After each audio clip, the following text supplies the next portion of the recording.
Bueno, a nosotros, después de analizar equipos, entrenadores durante muchísimos años, ya que nosotros nos dedicamos, aparte de la formación, ¿vale?, y cualificación de entrenadores en las diferentes áreas del fútbol, nos dedicamos a trabajar con entidades profesionales y semiprofesionales en cuanto al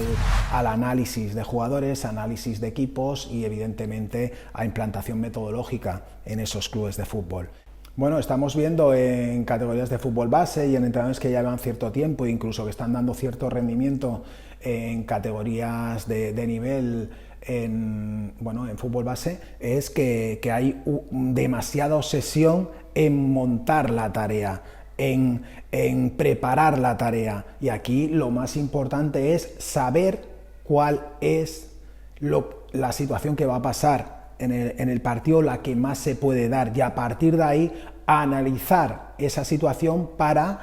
trabajar en las tareas lo que se puede repetir en la situación de partido. En este caso hay muchos entrenadores que planifican en cuanto a contenidos, que muchos no se repiten en la situación de partido, y otros que quizás dan demasiada adaptación a sus tareas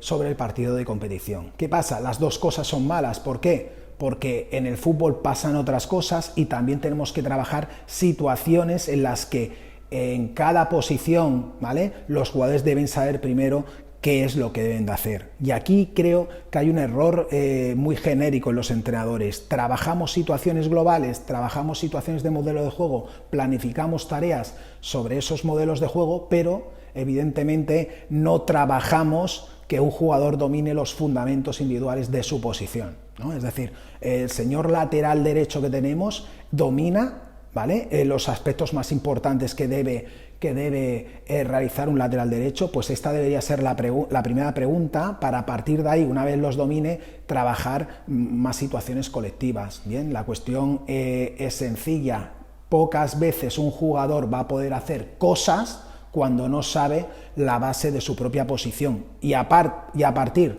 de la base de su propia posición, pues evidentemente podremos interaccionar bien en el juego con los demás jugadores, ¿vale?, que están más cercanos a media distancia o a larga distancia respecto a la posición de este jugador, y evidentemente trabajar las situaciones colectivas. Por tanto, recomiendo que dentro de las tareas, bien, más allá de la consigna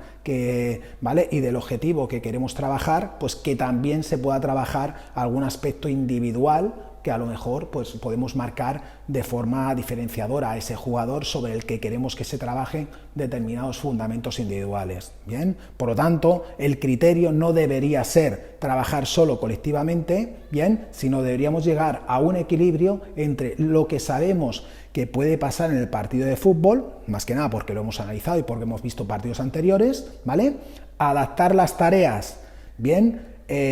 a lo que puede pasar en ese partido, pero evidentemente teniendo muy en cuenta las situaciones que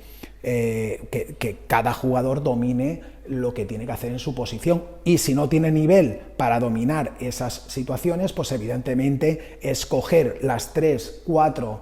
variables más importantes, ¿vale?, de esa posición, para minimizar al máximo la posibilidad de errores que pueda tener.